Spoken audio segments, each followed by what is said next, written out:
한국도 여러 번 와서 대형 집회를 인도한 것으로 알고 있는데요. 아마 가장 기억에 남는 집회가 1973년도 여의도 광장에서 모였던 집회가 아닐까라는 생각을 합니다.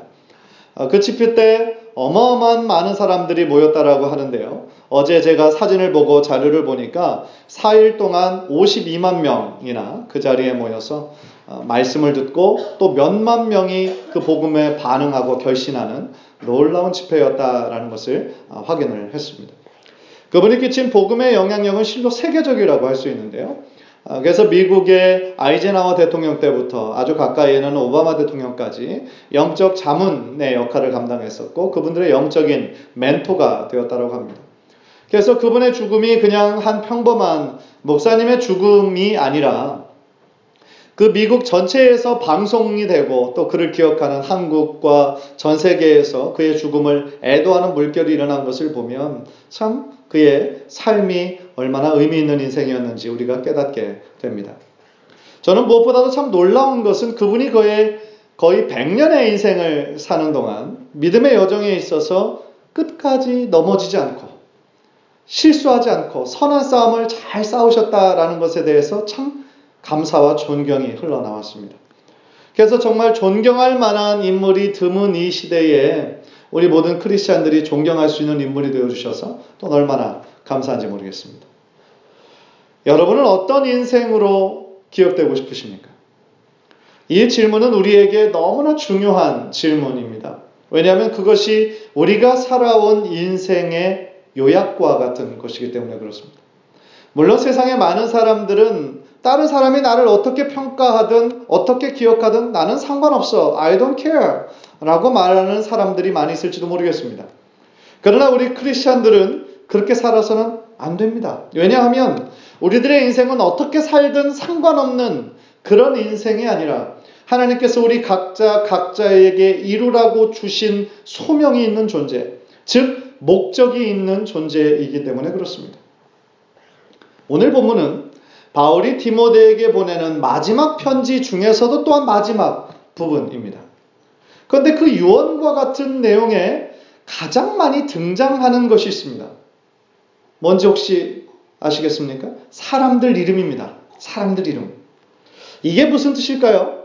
인생의 마지막 때에 가장 생각나고 찾게 되는 것은 자신과 함께했던 사람들이라는 겁니다.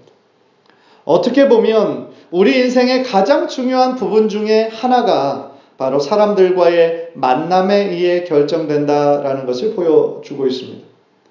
바울은 많은 사람들을 통해 큰 힘과 위로를 얻었지만 또한 어떤 사람들은 바울에게 큰 상처를 주고 그를 떠나기도 했습니다.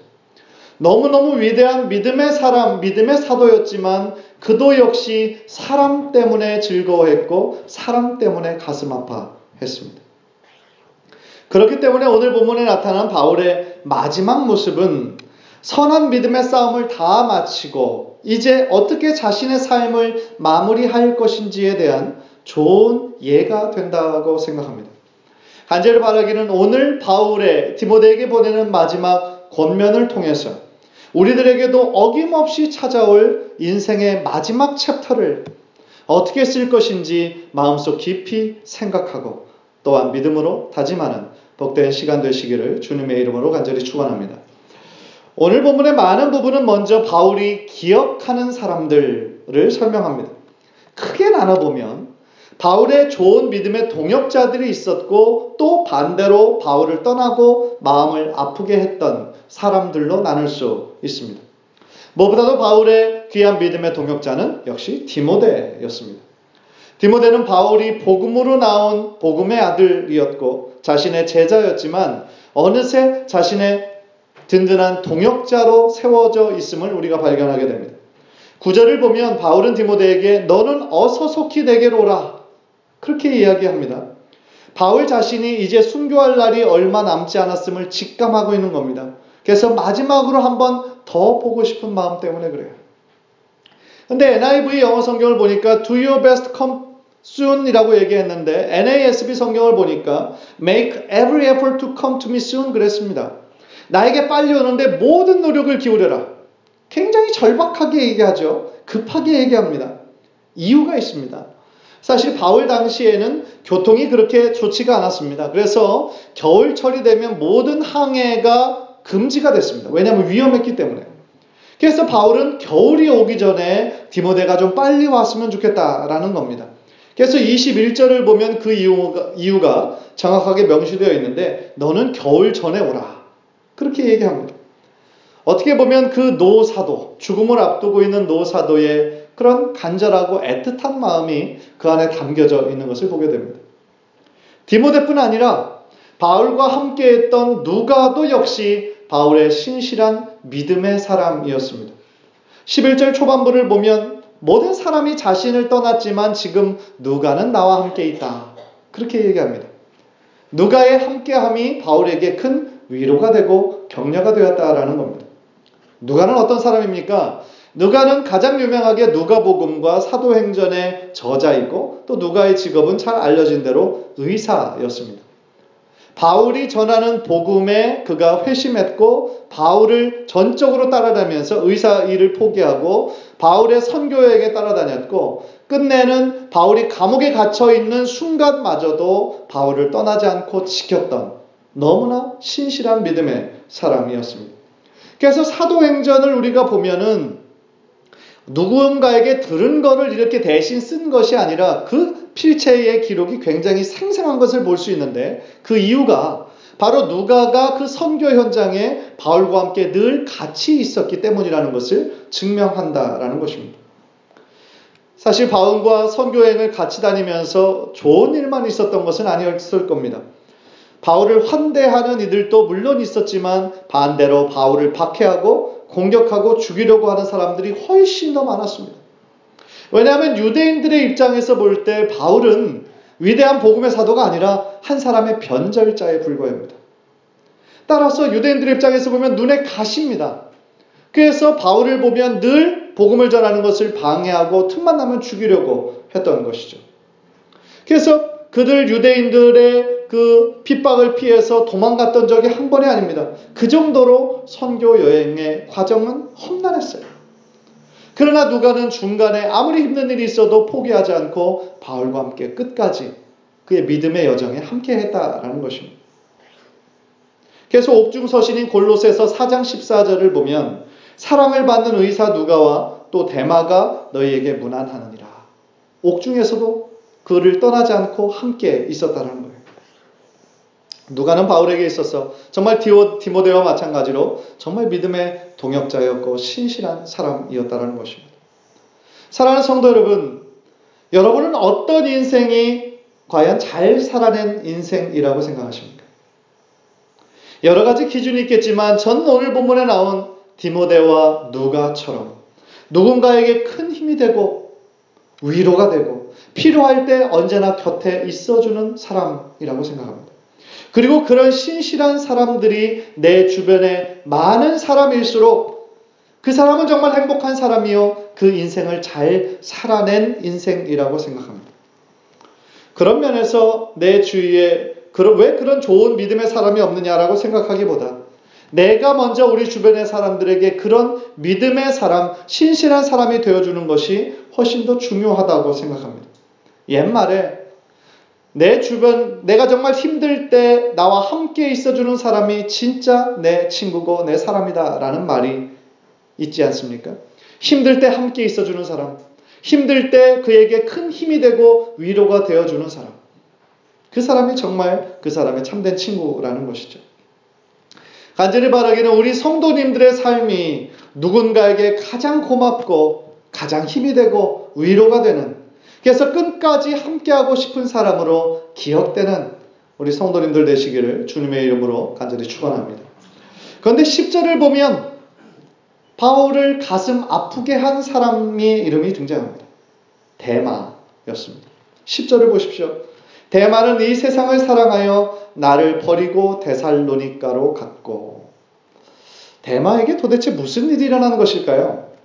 분명한 것은 데마는 바울과 함께 동역하던 동역자였고 옥중에 있을 때도 방금 읽었던 것처럼 누가와 함께 바울을 지켰던 믿음의 사람이었습니다.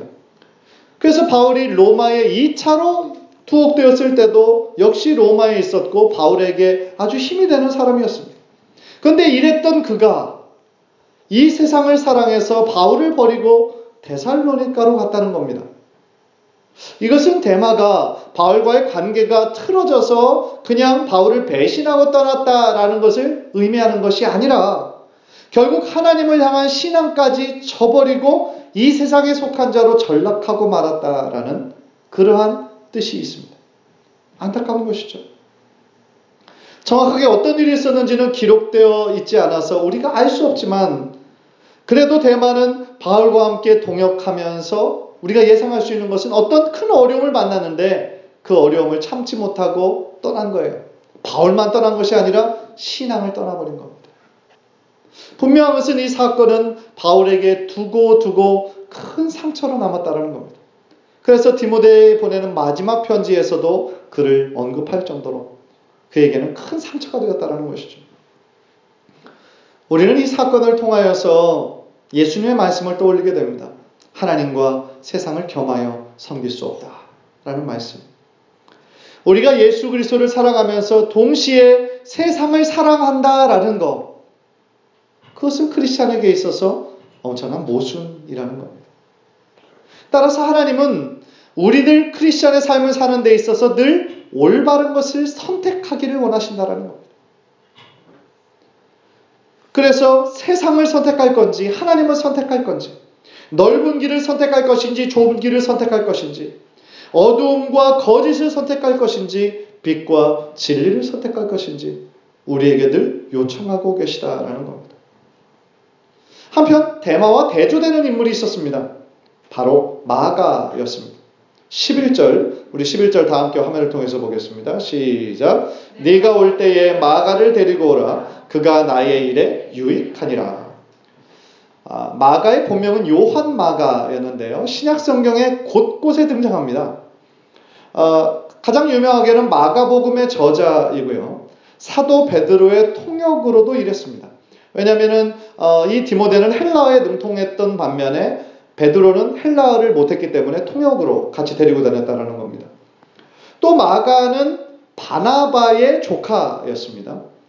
그리고 예수님의 최후의 만찬의 장소를 제공했던 마가의 다락방의 그 마가였습니다. 또 예수님의 부활 이후 또 120명의 성도들이 모여서 기도했던 그 장소를 제공했던 인물이기도 합니다. 그래서 그는 베드로와 그 관계 때문에 그런지 바울을 나중에 만나게 되었고 바울이 떠나는 선교 여행에 같이 동참하게 되죠. 그래서 바울과 바나바와 마가가 요한 마가가 같이 선교 여행을 떠나는데 어떤 일이 있었습니까? 여러분들 기억하시는 것처럼 그 중간에 그 선교지를 이탈합니다. 그래서 도망을 가버려요. 그래서 이 일 때문에 바울과 바나바가 크게 다투는 일이 일어납니다. 어떤 일 때문에 다퉜냐면 1차 선교여행을 이제 그 마가 없이 마치고 2차 선교여행을 떠나는데 바울의 입장에서는 지난번 1차 선교여행 때 그것을 이탈하고 중간에 떠나버린 무책임한 사람을 데리고 가서는 안 된다.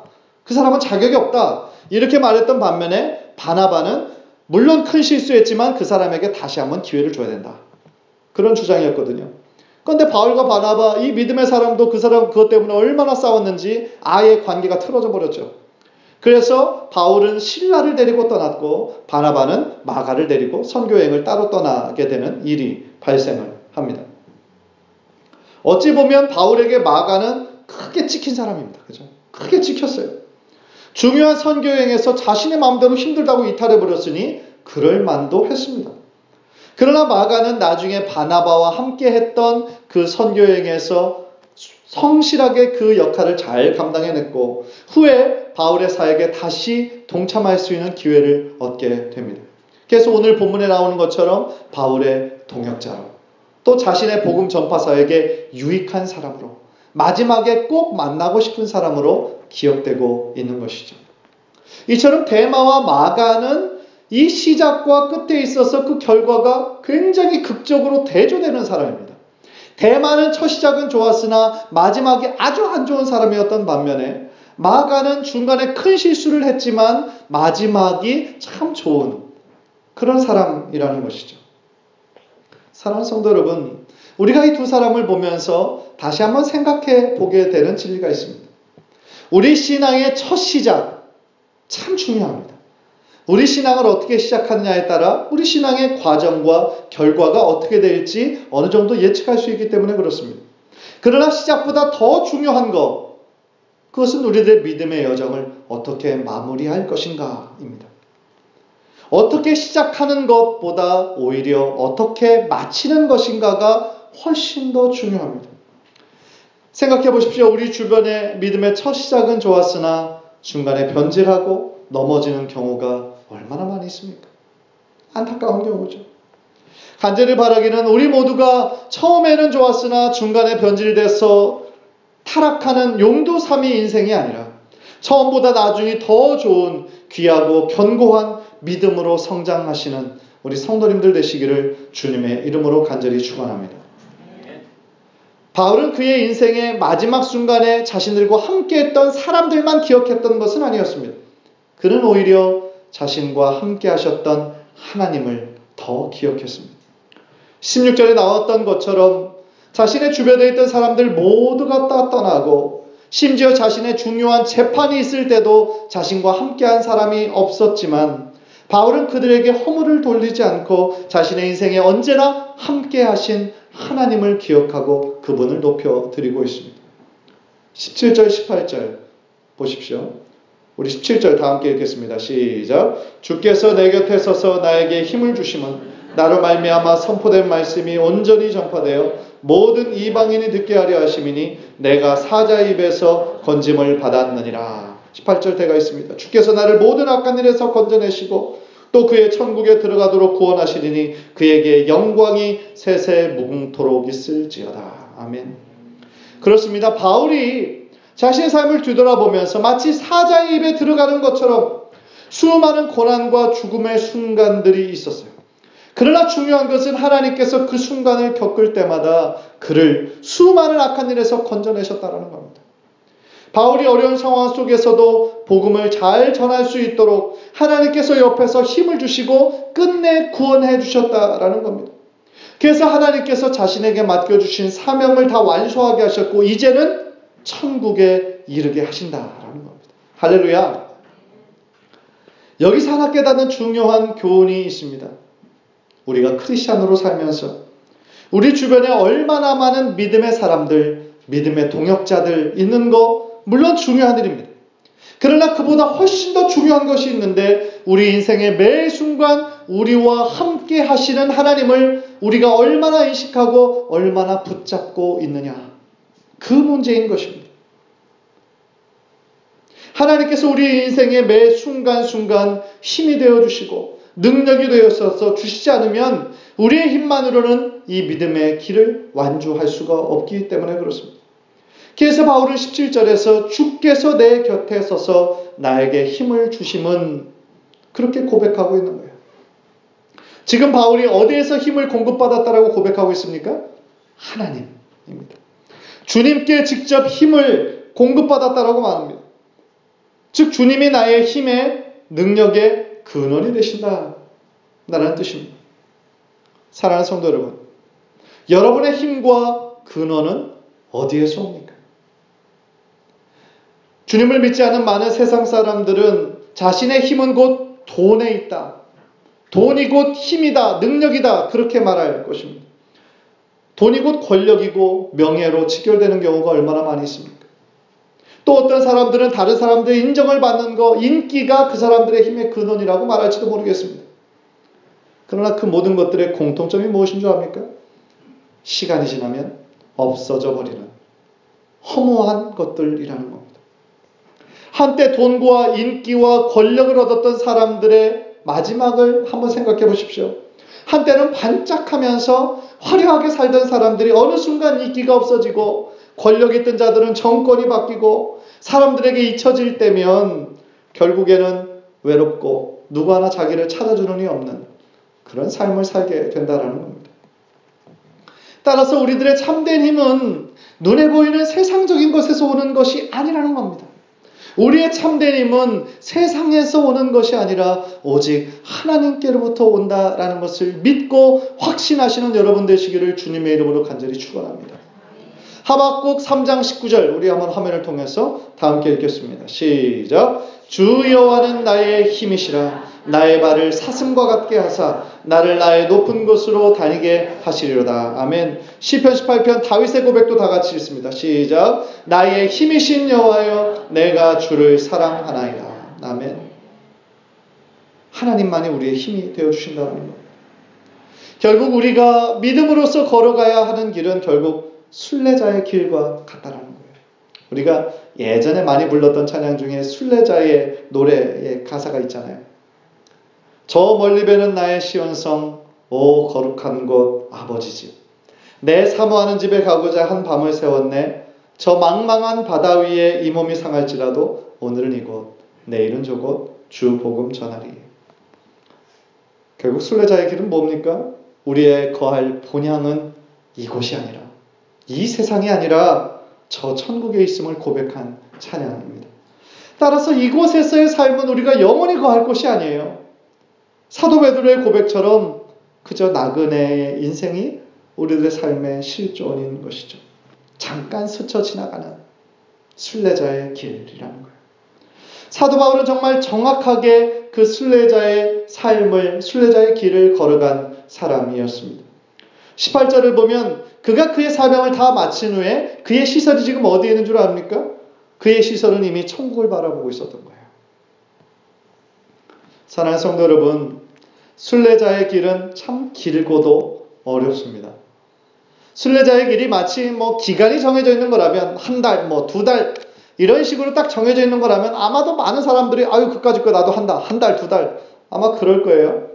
그러나 순례자의 그 길은 어떤 정해진 기간이 아니라 우리 믿음의 사람들이 걸어가야 할 삶의 방식이고 삶의 태도인 것이죠.